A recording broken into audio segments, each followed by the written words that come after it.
Twins, they can't bust out the brooms in Game 3 versus KC for the sweep. They do lose in extras today, but still take down the series 2-1. Full deep dive coming up next on the Minnesota Twins postcast. This is the Twins postcast, your instant game reaction for the Minnesota Twins. Part of the Locked On Podcast Network, your team every day. What's going on? Back in the lab, back at it. Another Minnesota Twins postcast episode right here on the Locked On Sports Minnesota Network. That's your team every day. Luke Inman at Luke_Spinman. Main man with me, Sweet Lou Hennesey. Give him a follow on X at Sweet Lou MN. Twins expert, by the way, over at ZoneCoverageMN.com. 16-3 in their last 19, Sweet Lou. Does it feel like this is the real version of the Twins we've gotten these last 22 games, or is it like last year after their 12-game win streak that kind of turned out to be a mirage after they kind of fell apart? The wheels fell off at the end. I think chances are it's going to be someplace in the middle. They're not going to be as bad as they were to start the season or how they finished last season. Maybe we're seeing kind of the best ball that they are going to play all year. Who knows? But I do think that this version of the Twins is closer to what people expected coming into the season. I think the pitching has been mostly up to standards, especially in the starting rotation there, and that bullpen continues to be a true force. We're starting to see some kind of semblance of an offense coming to the surface here, but as we can see from today's game, it's still inconsistent, to say the least. Lots to get into. Biggest turning point in today's game, preview of the Tampa Bay series. That starts tomorrow. But first, quick reminder, today's episode brought to us by Game Time. Game Time, download that Game Time app, create an account, use code LOCKEDONMLB for $20 off your first purchase. A quick little recap. Again, Bailey Ober on the mound for this one. If you missed that, he was great. 6 2/3, just one earned run on the day, 7 hits allowed, but again, just one earned run. It's all tied up at ones after Ty France's RBI single. That was in the first. Kind of a long, boring game if you like a lot of runs scored. We go to extras, all tied up 1-1. KC does take the lead 2-1. Bottom 10, last chance. You had Royce Lewis, Cody Clemens, Brooks Lee, all at the chance, but everybody comes up short. You can't tie it back up. So Twins lose Game 3, but still take down the series again, 2-1, 29-23 now on the year. Sweet Lou, biggest takeaways, topics, maybe today in Game 3 or just this 3-game series as a whole. Haven't talked to you in a couple days. What stuck out the most today or over the last couple days in this series that's kind of at the top or the forefront of your mind? I think we're starting to see some really good energy at the ballpark, both in the clubhouse and in the stands. I think they had back-to-back days of 30-plus fans in the stands, which is great to see, especially with how low the attendance numbers were in April. And when it comes to the team here, I think the plane ride obviously would have been very, very fun if they would have pulled through with their third consecutive walk-off or even just came out with a win today. Wasn't meant to be. I think they're still going to travel to Tampa Bay tonight in a pretty good mood, going 3-2. Or what was it? 3-1 over the week. Well, I forget. Anyway, but taking 1 from Cleveland and obviously having a few rainouts, and then taking 2 from Kansas City. That's probably leaving you still feeling pretty good on the plane ride to Tampa tonight.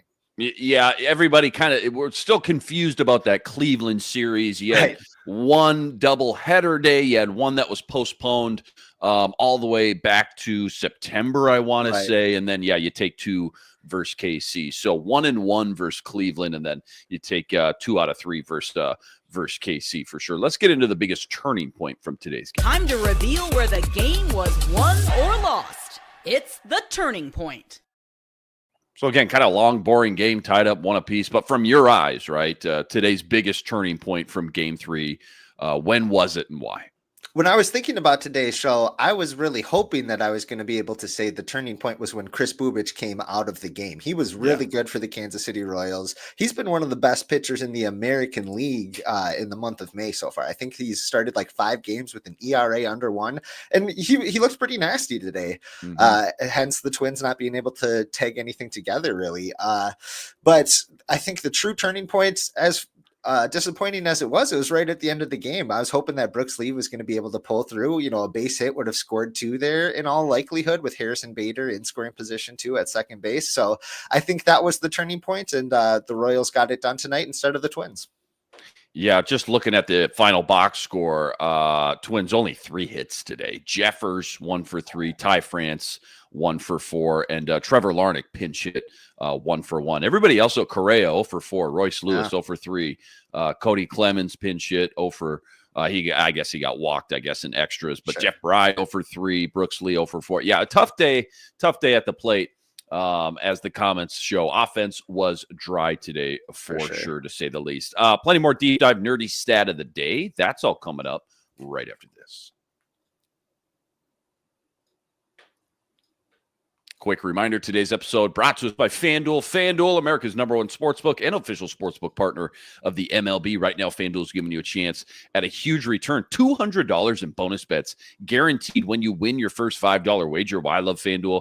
When you get the hunch in the middle of the game, you can go check out the latest stats. You can view live play-by-play, all on the same page where you place your bets. Again, $200 in bonus bets, guaranteed when you win your first $5 bet. Go check it all out over at FanDuel.com. Getting some MLB future action while you're there. Twins were like plus 290 to win the AL Central before they got hot. Now they're sitting at plus 150. It's all sitting up over at FanDuel.com. Again, check it all out over at FanDuel.com and get $200 in bonus bets guaranteed when you win your first $5 bet. FanDuel, America's #1 sportsbook and official sportsbook partner of the MLB.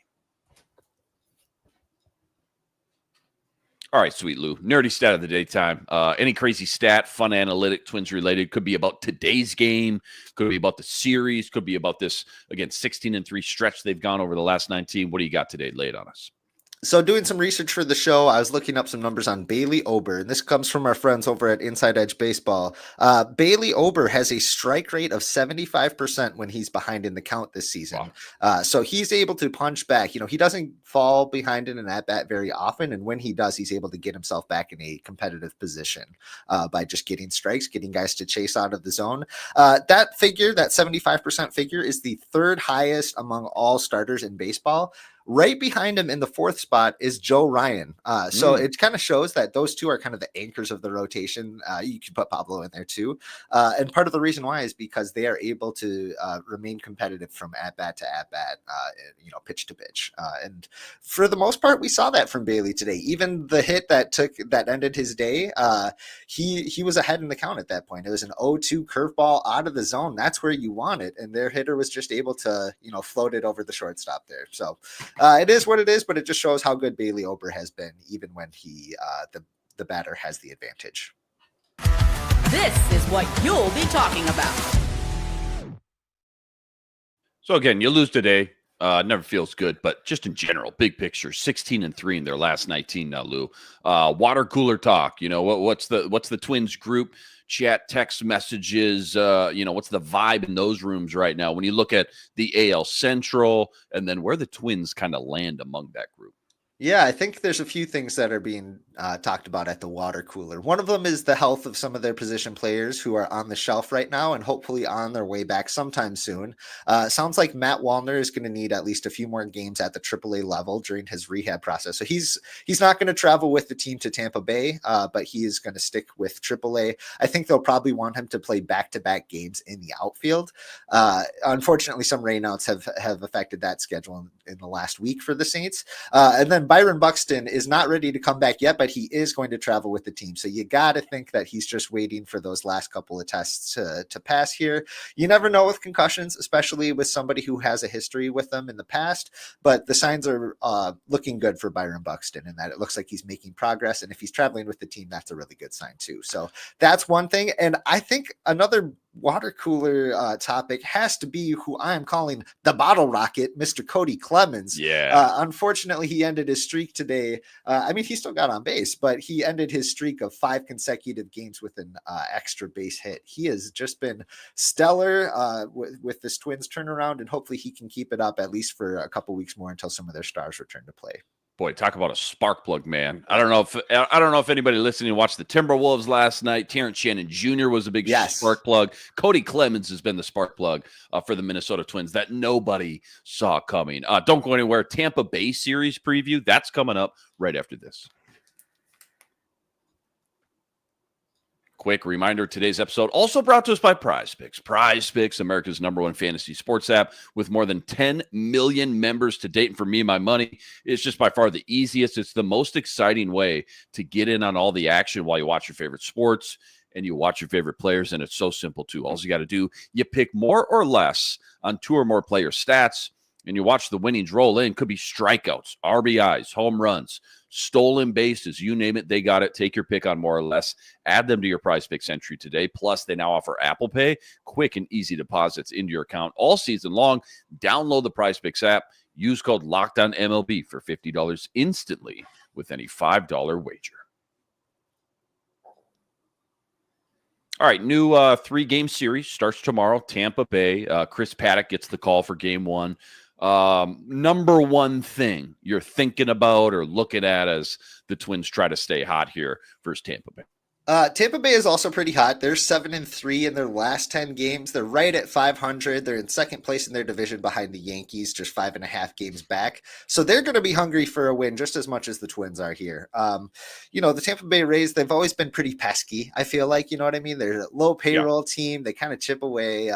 They usually have really good pitching. I don't think they have any horse at the top of their rotation. They don't have a Tyler Glass now or a James Shields or, you know what I mean? Any of the aces that maybe we're used to seeing a Tampa Bay club have, but they're always going to be competitive, especially on the pitching side of things, just with how many guys they draft and develop. They're one of the best organizations at doing that. So hopefully the Twins get the bats that were here earlier in the week instead of the ones that showed up today.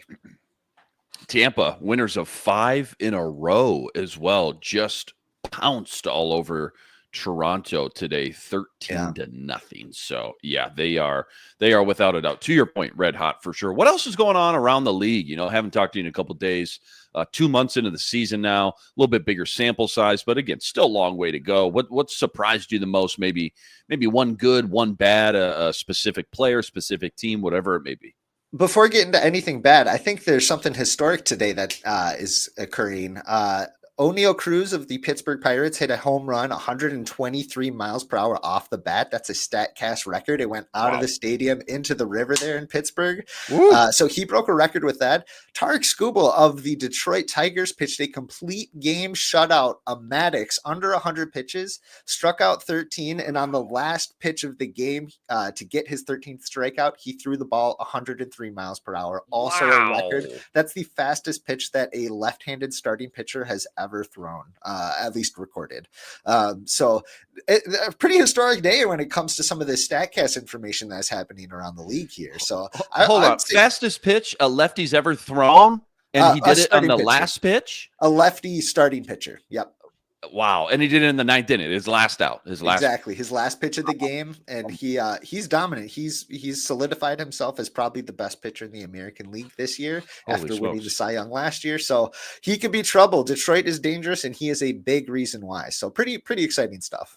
Yeah, and they beat Cleveland today. That's who he got his W over, right? 5-0 over Cleveland. Anything bad out there? Anything just surprising you? By the way, Phillies won 9 in a row as well. So they have the current longest winning streak in the MLB.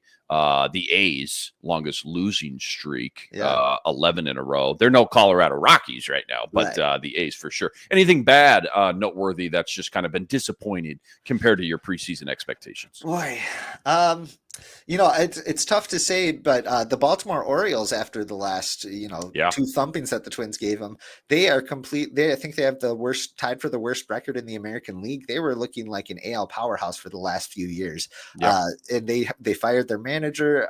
It's pretty bleak over there in, what do they call it? Charm City in Baltimore. So very tricky stuff for them. I did not see that coming in, unfortunately. They were looking fun last year. So who knows? Maybe they rebound, but it's looking tough right now. Yeah, I thought they had a great farm system last couple of years. A lot of young pups coming up. Obviously, what is it, Jackson Holiday, right? Just a lot of young premium prospects. And yeah, again, they were in the thick of the East these last couple of years. And now I look at the standings, 18-34, only a half game over the worst team in the AL, Chicago White Sox. Yeah. So not the company you want to be keeping right now in the AL if you're Baltimore. Twins can't bust out the brooms. They lose in extras to KC 2-1, but still take down the series 29-23 now on the year. Huge shout out to all you guys, all the everydayers out there that always make us your first listen. All you guys coming in the chat with us from game to game. Make sure you like and subscribe, please. We're so close to 10,000 subscribers. And go check out all of Sweet Lou's work on X at Sweet Lou MN, plus all the work he's always putting up over at ZoneCoverageMN.com as well. Luke Inman on X at Luke_Spinman. Again, Tampa tomorrow, 6:05 first pitch. We got Chris Paddock on the mound. Catch you right here, same time, same place. But until then, signing out.